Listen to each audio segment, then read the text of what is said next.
Well, good evening and welcome back. I always love to see that cheering crowd cheering me on for another evening with you with Wednesday Night Live. I'm your host, Ralph Lillig, and thank you for joining us. Welcome aboard. You know, I've mentioned this to you a couple times, and I'm probably going to beat this drum more than you want to, but I think it's important to make the point. The Democrats feel it's okay to kill a baby. It's as simple as that. Now, I realize that's a broad brushstroke, and maybe you're one of the few Democrats that don't feel that way. But unfortunately, the Democrat Party platform supports killing babies. As a matter of fact, Debbie Wasserman Schultz, the Democrat National Chairwoman, says that it's okay to kill a baby even if it's 7 or 8 or 9 pounds. No problem for her. About the size of a nice ham, no problem for her. But you know, in spite of Planned Parenthood and many other agendas that would kill babies before they're born or shortly after they're born, there is Compassion and Hope. Compassion and Hope Pregnancy Center. Every week I remind you about them, and I do so again tonight. Won't you please call them at 208-478-HOPE, 478-HOPE. They need your help. They are a small organization, 1 paid staff, and their position is very simple. I'll read their statement to you. Compassion and Hope Pregnancy Center is a Christ-centered nonprofit ministry offering life-affirming alternatives to abortion and compassionate care to those who face pregnancy and abortion-related issues. Simple as that. They are pro-life, completely the antithesis of everything Planned Parenthood and other organizations who feel no problem with killing babies. So please call them. They could use your financial help. They're very small. They don't get tax dollars, and like the millions and millions that go into the coffers of the baby killers, they don't get them the money. So please call Compassion and Hope, 478-HOPE. Now, last time we met, and I apologize, we didn't meet last week because there's been an influenza going around. It's been kind of nasty, and it did curtail our show last week, so we had to have a replay. But in that show, I told you that I would come back to the subject that we were going to talk about and didn't get to, that required adults only in the living room or wherever it is you watch this program. Please, no children, no children in the room, adults only, because we're going to get into some things that you as parents, grandparents, aunts and uncles, brothers and sisters, whatever your position is in the family, these are things that you need to know, but they are not for children's ears, and you'll understand why. So I ask you to please do 2 things. Please, first, excuse the children from the room, and secondly, be sure you have a pencil and paper handy, because I'm sure you're going to want to make some notes about a few of the things that I'll share with you tonight. Before we get there, let me remind you about the 16th Annual Marine Corps Golf Scramble. I'll read there was a release to the paper, and I was certainly glad to see it there. Golfers, golfers, golfers, men's teams, women's teams, mixed teams, singles, anyone and everyone who can swing a golf club, come join the Marine Corps League's 16th Annual Golf Scramble and enjoy a fun day of golfing. Saturday, May the 16th is the day, and the Pocatello Highland Golf Course is the place. There will be trophies for first, second, and third place teams, along with individual trophies for longest drive and closest to the pin. Teams of 4 persons will be competing. Singles will have the opportunity to be assigned to a team. Greens fees are $60 per player and $240 per team, which includes a sack lunch with a soft drink. Participants will need to contact the golf course if you want cart rentals. That phone number is 232-9515, or just call Highland Golf Course. For additional information and/or entry forms, contact Stan Brangham, 237-3607. And this is why I ask you to have pencil and paper handy. If you're interested in the golf scramble, or if you know somebody, call Stan Brangham, 237-3607, or Ron Tapia at 785-3422. Ron Tapia at 785-3422. If you plan to participate, please contact us as soon as possible so we can plan not only for the number of lunches, but also for setting up the team playing schedule. The deadline is Friday, May the 15th. The games go on the 16th. Registration at the golf course will be from 7:45 a.m. through 8:45 a.m. Saturday morning, with a shotgun start at 9 a.m. A raffle will follow the scramble. Also, tickets will be available for 2 special items. First, a .45 caliber semi-automatic pistol and an M1 Garand rifle, 30-06 caliber. Tickets for the pistol rifle and pistol are $10 and available to anyone. You do not have to participate in the scramble. You can purchase your tickets prior to or during the day of the scramble. And then the drawing for the pistol and the rifle will be July 4th. And we'll be announcing the location for that. Now, I've told you this many times before, and if you watch my program, you know I try not to go off on the deep end here. This thing, it fills up quickly. We have about 40 players, and then it's a rough estimate. We have about 40 players that are regulars. We know they're going to be there every year. We always look forward to seeing them. They have a good time. And so the foursomes fill up pretty fast. Some come as a foursome, like they're a company group or 4 friends that have played together or whatever. Some will come single and then form into a foursome. But it fills up pretty quickly. So I would urge you, if you're interested in all in this golf scramble, get your tickets early. And call Stan Brangham at 237-3607. And for $60, you just can't beat it with a stick. It's 18 holes. Highland is a nice golf course. And free lunch, well, free lunch is part of the $60, but that covers your greens fees, your lunch, and a soft drink. And usually the teams are in by about 1:30 or 2. And then we have a raffle. Now, in this time you can buy raffle tickets for the July 4th raffle. And let me remind you that the raffle tickets work thus. A $10 ticket actually gets you 2 bites at the apple. If they draw for the pistol and you're not a winner, your ticket goes back in the pot and you get a shot at the rifle. You can't beat that for $10. And it's a 45 caliber Rock Island 1911 frame pistol, 45 caliber, brand new. This is not it's not a secondhand gun. And then the M1 Garand rifle. And every man who was once a boy, or every boy who is almost a man, has always wanted an M1 Garand. That's the world famous rifle that our GIs used through the Second War and most of Korea. It's still, to this day, is one of the best weapons ever made. And it is a hunting grade rifle, 30-06. It'll take down a deer. And the rifle you get it's already been selected. It is a service grade, which means it's ready to go, and it's quite accurate. And you will get a very good rifle for $10, or if you want to look at it another way, $5. So that the drawing will be. Now you can contact Stan Brangham for the tickets, 237-3607, or Phil Clifton.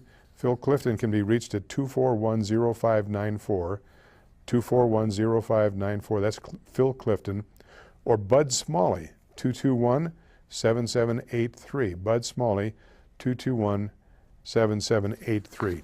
And I tell you about these. This is the golf scramble and the rifle raffle are basically the fundraisers for the Marine Corps League here in town. And the Marine Corps League is very active in various veteran service functions, supporting Marines and Fleet Marine Force corpsmen, and oftentimes we help other VSOs also. So hopefully you'll want to get involved in that. Now remember 2 weeks ago I told you about this little guy, this 2-year-old baby that's battling heart disease. And last Saturday they had the fundraiser dinner for him. And I have to tell you, there were somewhere between 125, maybe as much as 200. That might be a little high, but I'd say maybe 150 people showed up for it. Nice turnout. They did a good job on raising money. It was a very nice gathering. A lot of really nice people there. J&J Auto Body contributed a $5,000 paint job. I didn't win it, darn it. I was hoping to get my old Studebaker painted, but it was a wonderful thing. And to those of you who participated in helping this family, thank you so much. It was a wonderful thing, and it's always heartwarming to see the community come out in support of families who need some help. And these people are not asking for handouts; they're just looking for a little help. And we all need help from somebody at some time. So thank you to those who participated. They did a grand job on it. A lot of items were raffled off, and they had a silent auction. It was a lot of fun. So, and the little guy was there. We got a chance to see him. What a cute little guy he is. And there was the cutest little baby girl there that I think the moms are already working up the match there. Now you can also, it's not too late to help them further. If you missed the dinner, you can go to GoFundMe.com. And it's always, you know, how they do the words GoFundMe, one word, .com, and then /miracles for Tristan. So GoFundMe.com. You can still make a donation to help them. And this isn't over. This baby's going to need help for a long time. Father is a hardworking guy, honest family. They could use your help. GoFundMe.com and see if maybe you can help out Tristan. It doesn't have to be extravagant.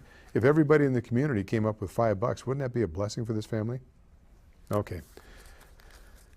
GoFundMe.com, and that's for Tristan. Well, we've been waiting for this for a while now. Again, I'm going to warn you that tonight we're going to get into some areas that are definitely not for children, and you're going to understand why a little better. But please, if there are any children in the room, please excuse them now. What we're going to be talking about here is not pretty. But it is adult, and we are all adults. This is a public access station. It's funded with your tax dollars, so you have a right to know the things that we're going to talk about. But first, I want to read this to you. This I just got this the other day, and I was really quite pleased to see it. With all the controversy with the LGBTQ community, the homosexual community, the same-sex attracted community, there's so many descriptors. With all of the pressure they're putting on the populace in general, but specifically and especially they're putting on a lot of pressure on the clergy and on churches and on people of faith. And it has gotten to the point where the churches have got to speak up. You know, the LGBTQ number fewer than 3% of the entire population. I think the most accurate figure recently is 2.3% of the population. How did they get such power? Well, there are a number of ways, and we may or may not touch on that tonight. But in the meantime, the LGBTQ are doing their worst, if you will, to destroy anybody who gets in the way of their nefarious plans, on their plans to restructure society, restructure the family, restructure religion. The LGBTQ religion is their lifestyle. And I say that out of personal observation. I haven't seen anything to persuade me otherwise. The lifestyle they lead, their homosexual activities, that is their religion. Now, it is supported by some so-called religious organizations, some of whom have the imprimatur of respectability, but that aside. So anyway, I think it has been long overdue and incumbent upon mainstream Christianity to speak up. Now this is called The Defense of Marriage and the Right of Religious Freedom, Reaffirming a Shared Witness, an open letter from religious leaders to all in positions of public service. This just came out April 23rd. Dear friends, at this significant time in our nation's history, with the institution of marriage before the United States Supreme Court, we reaffirm our commitment to promote and defend marriage, the union of one man and one woman. As religious leaders from various faith communities, we acknowledge that marriage is the foundation of the family, where children are raised by a mother and a father together. Our commitment to marriage has been expressed on previous occasions, including the Letter of Shared Commitment and Letter on Marriage and Religious Liberty. This commitment is inseparable from affirming the equal dignity of all people and the necessity of protecting their basic rights. The state has a compelling interest in maintaining marriage as it has been understood across faiths and cultures for millennia, because it has a compelling interest in the well-being of children. Every child has a mother and father, and every child deserves the opportunity, whenever possible, to be raised by his or her own married mother and father in a stable, loving home. Marriage, as the union of a man and woman, is the only institution that encourages and safeguards the connection between children and their mother and father. Although this connection cannot always be realized and sustained, and many single parents, for example, are heroic in their efforts to raise their children, it is in the best interest of the state to encourage and uphold the family founded on marriage and to afford the union of husband and wife unique legal protection and reinforcement. The redefinition of legal marriage to include any other type of relationship has serious consequences, especially for religious freedom. It changes every law involving marital status, requiring that other such relationships be treated as if they were the same as the marital relationship of a man and a woman. No person or community, including religious organizations and individuals of faith, should be forced to accept this redefinition. For many people, accepting a redefinition of marriage would be to act against their conscience and to deny their religious beliefs and moral convictions. Government should protect the rights of those with differing views of marriage to express their beliefs and convictions without fear of intimidation, marginalization, or unwanted charges that their values imply hostility, animosity, or hatred of others. In this and in all that we do, we are motivated by our duty to love God and neighbor. This love extends to all those who disagree with us on this issue. The well-being of men, women, and the children they conceive compels us to stand for marriage as the union of one man and one woman. We call for the preservation of the unique meaning of marriage in the law, and for renewed respect for religious freedom, and for the conscience rights of all in accord with the common good. Now, pay attention, please, to some of the people who have supported this letter.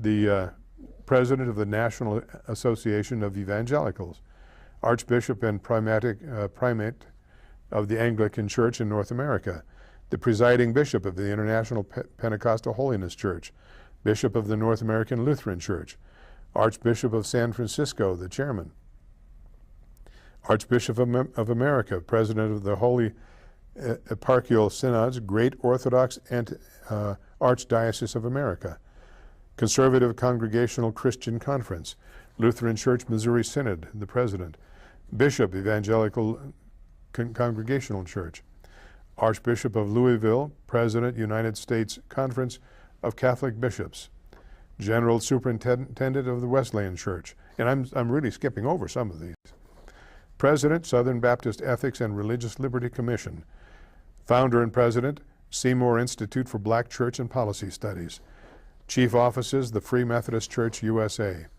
President, National Hispanic Christian Leadership Conference, Hispanic Evangelical Association, Presiding Bishop, the Church of Jesus Christ of Latter-day Saints, Stated Clerk, Presbyterian Church in America, Archbishop of Washington and Metropolitan of all America and Canada, Orthodox Church in America, Bishop, United Brethren in Christ Church USA, General Secretary, Church of the Nazarene, General Superintendent, Assemblies of God. And that I did those as a cross, give you a cross section of the people who are interested in this. So once again, in spite of the constant drumbeat and the constant bullying and the methods of destroying people's lives who disagree with them, as is being done daily by the LGBTQ people, once again, leaders of the Christian faiths in America have come out and said one man and one woman in marriage is the norm, is the ideal. Now, why do we mention that? Well, for a number of reasons, but let me remind you, I've read this statement to you many times in the past, but it certainly bears rereading at this time. The greatest single victory of the gay movement over the past decade has been to shift the debate from behavior to identity, thus forcing opponents into a position where they can be seen as attacking the civil rights of homosexual citizens. And this is from The Homosexualization of America by homosexual activist Dennis Altman. And I would strongly recommend that you go to the secondary market. It would be kind of hard to find it otherwise. I strongly recommend that you buy this book. It is not terribly expensive anymore. When it came out, it was, I don't know, doesn't really say on here, but it's put out by Beacon Press of Boston.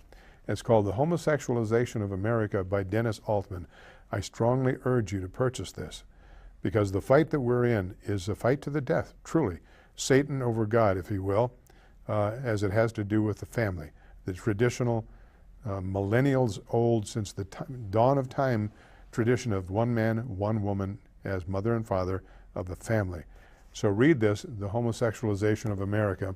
And while you're at it, the other book I always recommend to you when I do this is a very powerful book, and it gives you some extraordinary insights. It's called After the Ball: How America Will Conquer Its Fear and Hatred of Gays in the 90s. Now, obviously, it's a little bit outdated on the date, but certainly the content is not outdated. After the Ball. I urge you to get this by Marshall Kirk and Hunter Madsen, not his real name. After the Ball, How America Will Conquer Its Fear and Hatred of Gays in the 90s. You need to protect your family, to protect your faith, to protect America. You need to know what is being done to us. And when you read these, it will astonish you at the things that have been happening, and you say, that's how 2.3% of the population can basically take rulership of the nation. Now, in 1972, there was a so-called gay rights platform that came out, and this is another thing that you'll find this in the homosexualization of America, but it bears reading, and you need to go back. This is like going back to the basics on homework. All right, pardon me, it's getting kind of dry in here. So let's cover a few letters to the editor, and then we're going to get into the part that I urge you once again, you still have time, get the children out of the room. All right, this is from Sunday, April the 12th, your letter section of the Idaho State Journal. It's titled Sexual Orientation. We often hear about studies that show sexual orientation is genetically determined, but few have actually read these studies. Why? I will tell you. These studies do not exist. Oh yes, there are claims and assertions in plenty, but these assertions are seldom made by scientists in their own field of competence. In fact, the pronouncements of competent scientists are generally marked by a certain precision and caution that have little news value. And the simple fact that an assertion has been made by a scientist does not constitute proof, any more than an assertion by an attorney that my client is innocent constitutes proof. For scientists, as for lawyers, assertions must be proved by evidence coherently leading to a probable conclusion. This reasonable proof is what scientific studies actually or alleged lack. That is in the nature of the case. When we talk about sexual behavior, we're talking about a stream that has many tributaries: infant and childhood experience, family attitudes and practices, opportunity, examples from peers and prominent figures. If genetics does provide any casual contribution to sexual behavior, it is of the least importance. Well, if you use a phrase often enough, and that was by Monty Ledford from Aberdeen. Monty gets his letters in the paper often, and they're generally pretty solid, as I believe this one is. All right, this is the part that I've been trying to prepare you for, because I think you're going to be, I was shocked when I read this. Not a whole lot can shock me, it seems, these days, but I have to tell you this shocked me. Now this is from Fox News, and it was not on, you didn't see this on Bill O'Reilly or the Kelly Court or any of those. This is one on their television, on their radio affiliates. And this is from April 18th, so it's just, not that far back. Teens shocked by graphic content at anti-bullying conference by Ted Starnes. Excuse me. Now you may want to have some pencils and paper handy for this. If for no other reason, you may want to look it up for yourself on the internet. They thought the Iowa Governor's Conference on LGBTQ youth was about anti-bullying. Instead, about 1,000 teenagers from more than 100 Iowa communities were treated to a profanity-laced performance by a drag queen, along with graphic conversations on oral sex and a transgender tutorial on how to make fake testicles. The April 3rd conference was sponsored by Iowa Safe Schools, a non-profit group that creates safe and supportive schools for LGBTQ young people. And we know of a safe and secure environment for local children who are being exposed to the LGBTQ lifestyle. Some parents were furious about some of the sexually explicit comments from paid speakers, including a comedian who told the high school students how pleasurable it is for gay couples to eat each other's behinds and how to use different flavors of oils to make it taste better. I'm quoting from this article from legitimate sources. This is not made up by some blogosphere. We were absolutely flabbergasted, one father told me. It was graphic and pornographic. From a parent's perspective, I cannot think of anywhere this should be an acceptable conversation. The parent who agreed to talk with me, that's Todd Starnes, provided he was not identified, has a teenage daughter who attended the conference. The 18-year-old is a member of her school's student support group that helps bullied teens.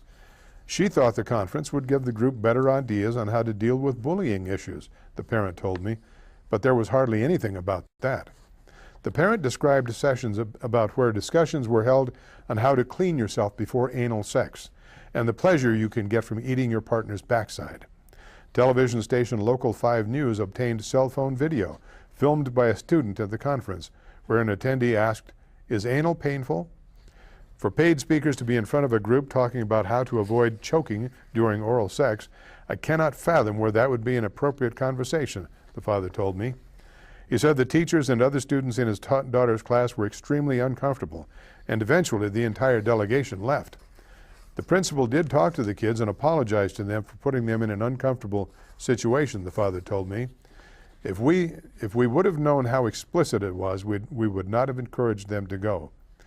Tim Miller, the principal of West Des Moines Valley High School, sent me an email confirming that students from his school had attended the event. Some students and teachers were surprised by some of the content, the principal wrote. Not what they thought they were getting into. That would be the extent of my comments. The Family Leader, a conservative Christian advocacy group based in Iowa, also weighed in on the controversial conference. They dispatched an observer to document the meeting. Anyone with common sense would have to be outraged at what's being taught to our children, he told me. If Iowans heard this, Republican or Democrat, liberal or conservative, they would be outraged, said Bob Vanderplatz, the president of the Family Leader. According to Vanderplatz Observer, students were also subjected to a profanity-laced performance by Miss Coco Peru, a self-described drag queen. Here's the Family Leader's take on what Miss Peru told the young people. Quote, "People suck. They don't give an F about you. People thrive on smashing our pride to the ground. People that suck, F you." Now this is from one of the people being presented to your high school students. The Family Leader then accused Miss Peru of urging students to vandalize cars belonging to anti-gay people. Again, this is their version of what the drag queen said.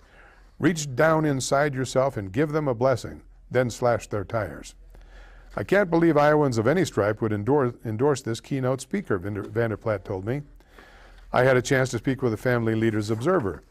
She told me students were given advice on medical transitions to male to female and vice versa, along with information on medication to delay puberty. They talked about binders, things that compress a girl's chest to make it appear you don't have what is there, the Observer told me. And they talked about how students can make fake testicles by filling pantyhose with rice and sewing them into their panties. I reached out to Iowa Safe Schools, but they have yet to return my calls. I will update this column should they do so.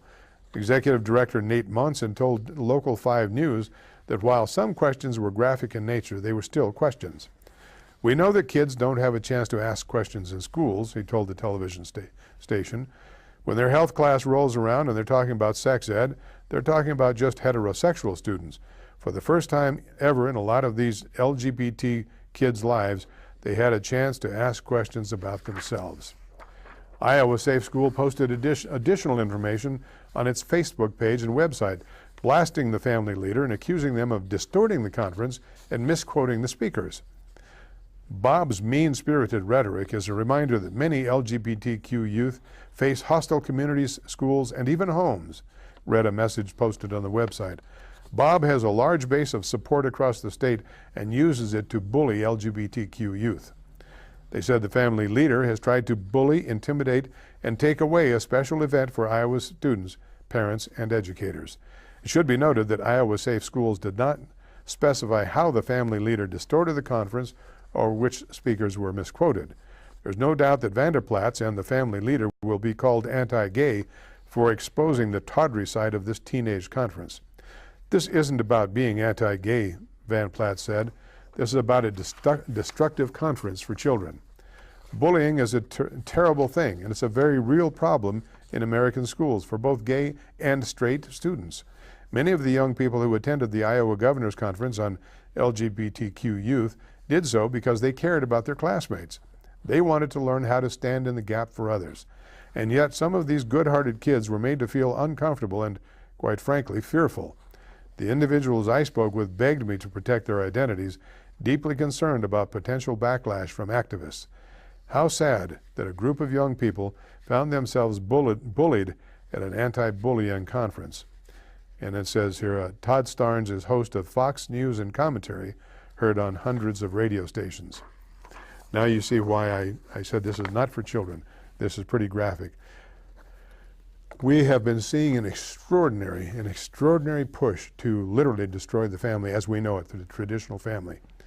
Rush Limbaugh had an interesting column. I intended to print off a copy to share it with you, and I didn't get it, I'm afraid. But let me share a couple of other things here. This is from it's called LifeSite USA, and I just pulled this up today. It's from May 4th, and it's titled "Too Many End in Suicide: The Dark Side of Gender Reassignment" by Walt Heyer. Now I don't know. I'd never heard of Walt Heyer before this. I did look up his bona fides, and he is a bona fide. I don't know how to best describe him. He was some 40 years as a straight male, decided that he was actually a female, had transgender or transsexual surgery, whatever the proper term is, to become a female, and after 8 years of being a female, he realized that hadn't solved whatever his psychosis was, and had reverse surgery. He was married and had a family, the whole 9 yards. And he does, apparently he goes around the country now talking to groups to let them know that changing your gender isn't necessarily going to change your psychosis, as he puts it. May 4th, 2015, thepublicdiscourse.com. Bruce Jenner and Diane Sawyer could benefit from a history lesson. I know, because I suffered through sex change surgery and lived as a woman for 8 years. The surgery fixed nothing. It only masked and exacerbated deeper psychological problems. The beginnings of the transgender movement have gotten lost today in the push for transgender rights, acceptance, and tolerance. If more people were aware of the dark and troubled history of sex reassignment surgery, perhaps we wouldn't be so quick to push people toward it. The setting for the first transgender surgeries, mostly male to female, was in university-based clinics starting in the 1950s and progressing through the 1960s and the 1970s. When the researchers tallied the results and found no objective proof that it was successful, and in fact evidence that it was harmful, the university stopped offering sex reassignment surgery. Since then, private surgeons have stepped in to take their place. Without any scrutiny or accountability for their results, their practices have grown, leaving shame, regret, and suicide in their wake. The transgender movement began as the brainchild of 3 men who shared a common bond. All 3 were pedophilia activists. The story starts with the infamous Dr. Alfred Kinsey, a biologist and sexologist whose legacy endures today. Kinsey believed that all sex acts were legitimate, including pedophilia, bestiality, sadomasochism, incest, adultery, prostitution, and group sex.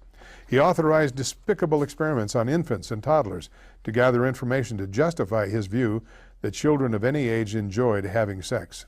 Kinsey advocated the normalization of pedophilia and lobbied against laws that would protect innocent children and punish sexual predators.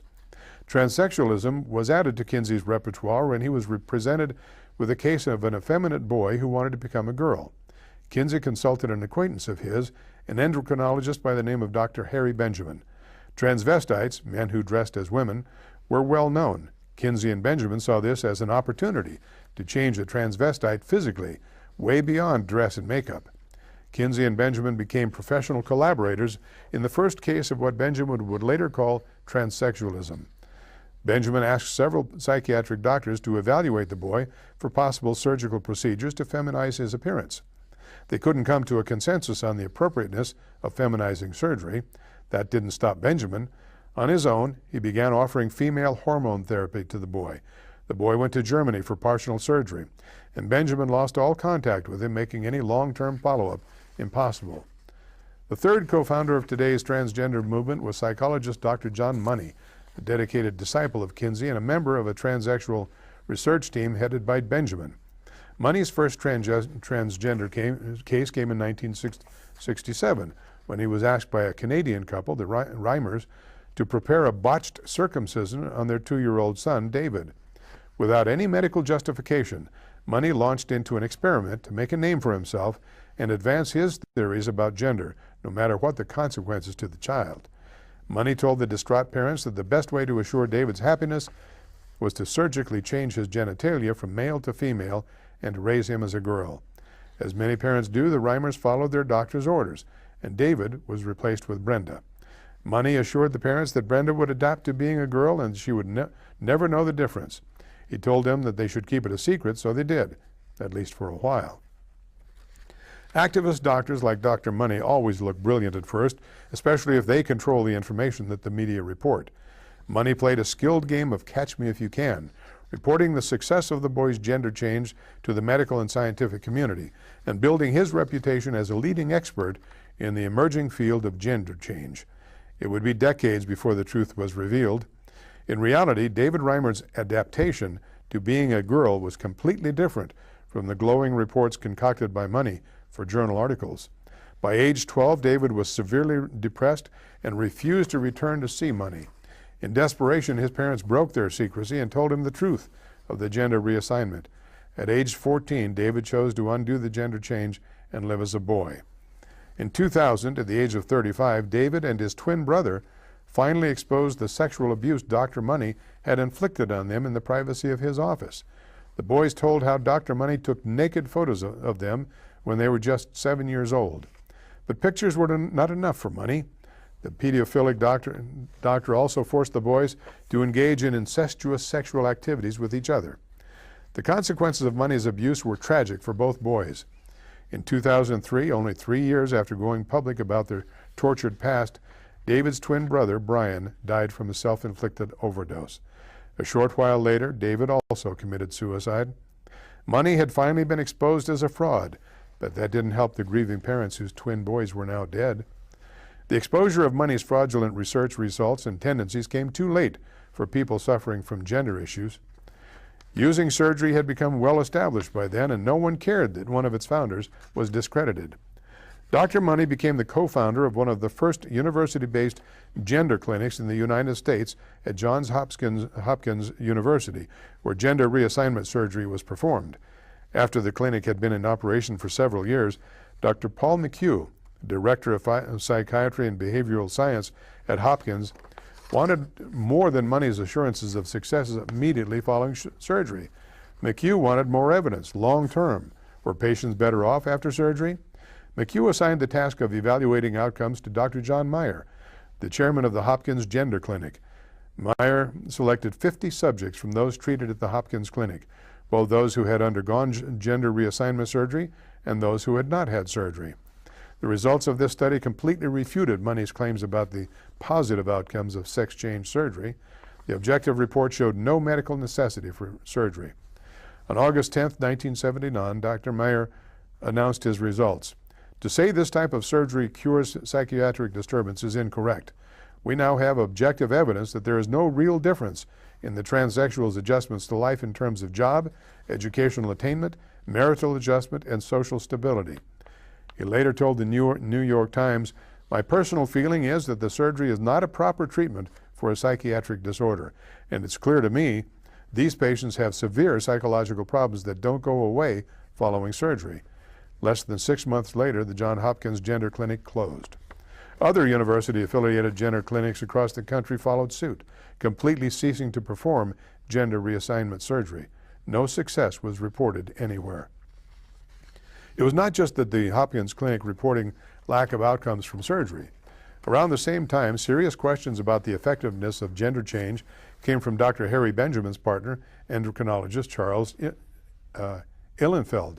Ihlenfeld worked with Benjamin for 6 years and administered sex hormones to 500 transsexuals. Ihlenfeld shocked Benjamin by publicly announcing that 80% of the people who want to change their gender shouldn't do it. Ihlenfeld said, "There's too much unhappiness among people who have had the surgery. Too many end in suicide." Ihlenfeld stopped administering hormones to patients experiencing gender dysphoria and switched specialties from endocrinology to psychiatry so he could offer such patients the kind of help he thought they really needed. In the wake of the Hopkins study, the closure of the flagship Hopkins Clinic, and the warning sounded by Ihlenfeld, advocates of sex change surgery needed a new strategy. Benjamin and Money looked to their friend, Paul Walker, Ph.D., a homosexual and transgender activist that they knew shared their passion to provide hormones and surgery. A committee was formed to draft standards of care for transgenders. that furthered their agenda with Paul Walker at the helm. The committee included a psychiatrist, a pedophilia activist, 2 plastic surgeons, and a urologist, all of whom would financially benefit from keeping gender reassignment surgery available for anyone who wanted it. The Harry Benjamin International Standards of Care were published in 1979 and gave fresh life to gender surgery. I myself suffered greatly to come to terms with my gender. In 1981, I sought out Dr. Walker to ask him, the man who wrote the Standards of Care, for help. Walker said I was suffering from gender dysphoria. A mere 2 years after both the Johns Hopkins and the public statements of Ihlenfeld drew attention to the increased suicide risk associated with gender change, Walker, even though he was completely aware of both reports, signed my approval letter for hormones and surgery. Under his guidance, I underwent gender reassignment surgery and lived for 8 years as Laura Jensen, female. Eventually, I gathered the courage to admit that the surgery had fixed nothing.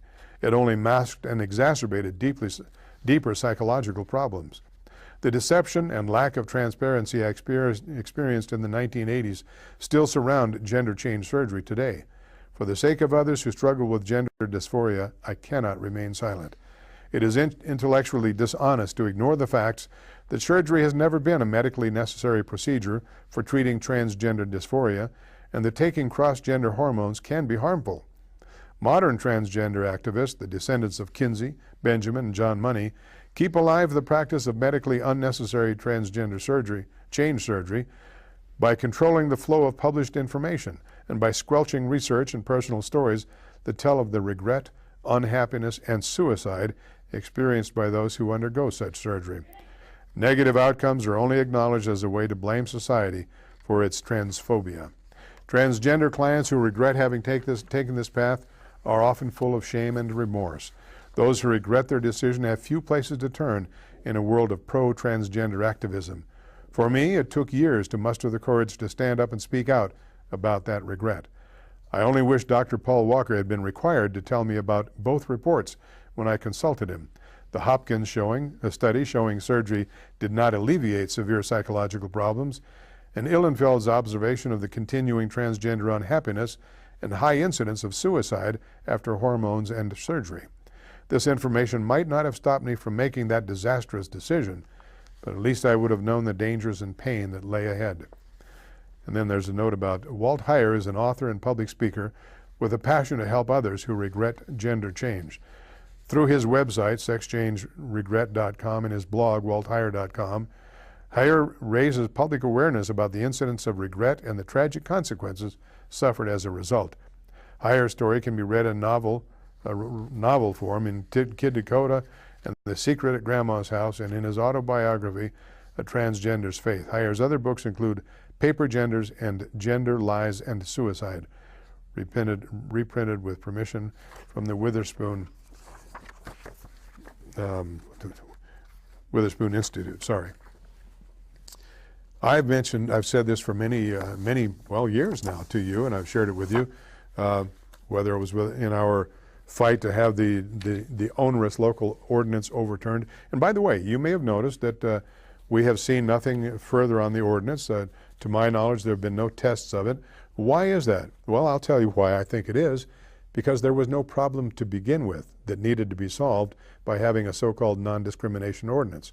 This was a completely contrived and invented from whole cloth fraud upon this community, stating that there was this driving need to have the so-called non-discrimination ordinance. I have no doubt that eventually somebody will be accused and will have to defend themselves, but it's rather, I think, glaringly obvious that there was no need for this, because the problem that was purported hasn't occurred. It didn't occur. It didn't exist, and it hasn't occurred since then. The lifestyle, the LGBTQ lifestyle, in my opinion, is completely a fraud. It's a fantasy. It is a psychologically twisted and distorted fantasy of a shadow of the reality of the straight and normal type of sex and relationships, in my opinion. All right, there's a rather lengthy article. I'm not going to go through this with you now because there are other things we want to try to touch on, but this is from Catholic Relief Services Vice President It shows that the vice president is a gay marriage and promotes gay agenda, and the Catholic Church has its hands full protecting its businesses, if you will, that help those in need, because they have a pro-homosexual president that promotes gay agenda within the church, and the church is trying to protect itself, and it's not easy. Now, this is from Breitbart.com, and I've got two articles on the same subject. I'm going to read them both. One is from Breitbart.com, April 21st. The other is from Cal Coast News, April 22nd. They're basically the same thing. Now, you're going to have to fill in the blanks on this, because the word that is used here is a vulgarism for excrement, and a word that you hear commonly that I can't use here on the television station, but it rhymes with it and it has two other letters. I'll put it that way, and you'll understand why I've put it in such silly terms to make the point. Poop equality. Students call it at Public California University. The Queer Student Union. Now remember, these folks are people who want us or are forcing us to accept a lifestyle that 97% of the world finds unacceptable, and I would assume that at least half find the so-called legitimization of marriage between male and female equally detestable. So now these are the people who are forcing us, and this is a glimpse of what their thinking is, their lifestyle. The Queer Student Union at California Polytechnic University recently orchestrated a 3-day in at which students preached gender diversity and encouraged students to use solely gender-neutral bathrooms on campus. Put yourself in the shoes of a transgender, non-conforming student and take the pledge to use only gender bathrooms, a post from the organization's Facebook page read. Students reportedly created a staged toilet in the middle of campus, which students signed and decorated with several banners, one of which read, "We've got to do it to deal with. We've got it to deal with." According to images acquired by Campus Reform, the group's Facebook page is also circulating a petition that states that the publicly funded university has identified only 5 bathrooms that are reasonably accessible, leaving non-cisgender students, remember we learned about that word last time, cisgender? Look it up. It's another made-up word by this group. Leaving non-cisgender students with a paltry amount of options when it comes to using the bathroom. It calls on the university to establish more accessible all-gender bathrooms, in addition to adding gender diversity signs to existing gendered bathrooms. Despite having 17 all-gender bathrooms in existence at Cal Poly, Campus Reform writes that flyers passed around during the It-In called for the creation of all new gender restrooms. The online petition currently has 280 of 500 required signatures. Not all who witnessed the transgender information dump were pleased with the outcome. For many students, myself included, it's hard to take something like an It-In very seriously. Cal Poly senior Dominic Hurpy told Campus Reform, detailing how Cal Poly's campus is already pretty extremely inclusive. West Hollywood passed a law this year requiring all single-stall bathrooms to replace gender-specific signs with gender-neutral signs. And San Diego Airport recently did the same thing by designating 12 restrooms as gender-neutral. My, how progressive. On the same subject, the next day, Cal Poly boys and girls It-In Unity. Some Cal Poly San Luis Obispo students skipped out on the men's and women's rooms last week in honor of an event dubbed the Campus, add your first 2 letters, It-In. The Cal Poly Queer Student Union called upon students to use only gender-neutral bathrooms last Tuesday through Thursday. And it goes on. Gendered bathrooms pose a threat to the emotional and physical well-being of this demographic and often force awkward and uncomfortable encounters for non-cisgender identifying students. That's what they're paying, and you know, Cal Poly ain't cheap, folks. That's what they're paying for. April 23rd, Mr. H, this was in the Idaho State Journal, your letter section. Mr. H. Wayne Skow's On Marriage and Parenting column defending same-sex parenting quotes the American Academy of Pediatrics on the issue. His lengthy comments and the citations seem to me to have the same drift. We can use clinical language and we can have initials after our names, so we can assure you that a child does not need both a father and a mother, just so long as the number is 2. I bet the AAP is like the American Psychiatric Association. Of that, Jeffrey Satinover says, the APA votes to normalize homosexuality was given by a vote to normalize homosexuality was given by politics, not science. Even sympathizers acknowledge this in Homosexuality and the Politics of Truth, page 32. That a child does not need both a father and a mother is, to paraphrase George Orwell, an idea so ridiculous that only an intellectual could believe in it. Another letter from Monty Ledford of Aberdeen. Well, here's one that, this shows the extraordinary extremes, the LGBTQ, the lesbian, bisexual, gay, bisexual, transgender, queer. Let's remember what we're talking about. When you say LGBTQ, it sounds so benign, so nothing. But we're talking about deviant lifestyles that people are trying to force the rest of us to accept as the norm. And we're being forced by our own government, starting with the Obamianists, to do just that. Well, here's an indication of how diverse, how degenerate it can be. Patriot News, Saturday, April 25. Lesbians claim mental rape after Christian family wouldn't bake them a cake. You can't make this stuff up, folks. A family of 5 who operates a bakery in Oregon was sued by a same-sex lesbian couple for declining to bake them a wedding cake. Lesbian couple Rachel and Laurel Bowman Cryer sued Aaron and Melissa Klein of Sweet Cakes Bakery, forcing it to close its doors and won damages which will bankrupt the family. The Bowman Cryers claim they felt mentally raped in a list of 88 symptoms of emotional distress at being refused a cake. In January 2015, an investigation by the Civil Rights Division of the Oregon Bureau of Labor and Industries found the Kleins guilty of violating the state's public accommodation law.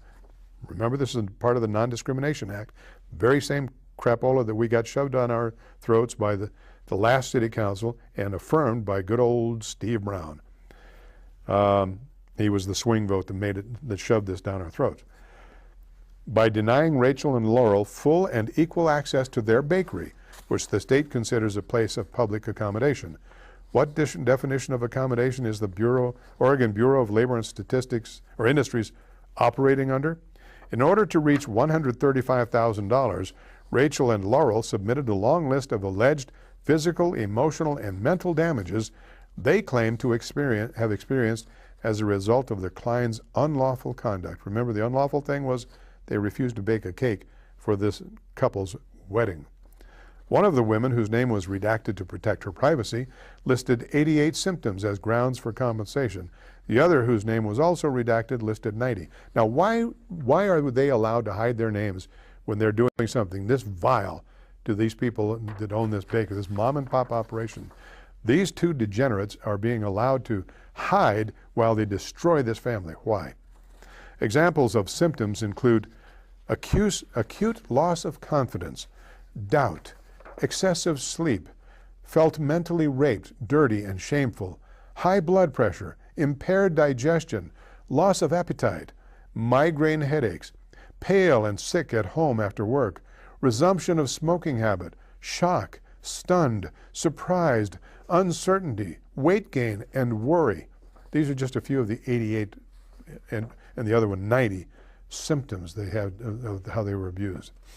Because the family has already shuttered the business, the fines must be paid from them personally. The forum concludes that $75,000 and $60,000 are appropriate awards to compensate the same-sex couple for the emotional suffering they experienced, wrote Alan McCullough, administrative law judge for Oregon's Bureau of Labor and Industries, in his proposed order. Goodbye to college and food, kids. These ladies, ? Must be paid for their mental rape over cake and get to eat it too. This couple has court-raped a family and destroyed their lives, but that's all good because it's all about equality. I don't often get a laugh out of Mike Murphy. He thinks he's quite clever. Some of the things he writes just plain stupid, others are silly, but I kind of got a kick out of this Sunday, April the 26th, When a Man Loves Whatever by Mike Murphy. and this is the Idaho State Journal also. I'm sure that many of you heard about the recent death of soul singer Percy Sledge. Percy was immortalized as the voice of the powerful love song recorded in 1966, When a Man Loves a Woman. Following gigs working in the Alabama farm fields and as a hospital orderly, Sledge was inspired to create the song after his girlfriend dumped him. What else but a girl could inspire such lyrics as, when a man loves a woman, can't keep his mind on nothing else? Many a young man has been down that road, right guys? Can't tell you how many school assignments I never completed due to the pangs of young love.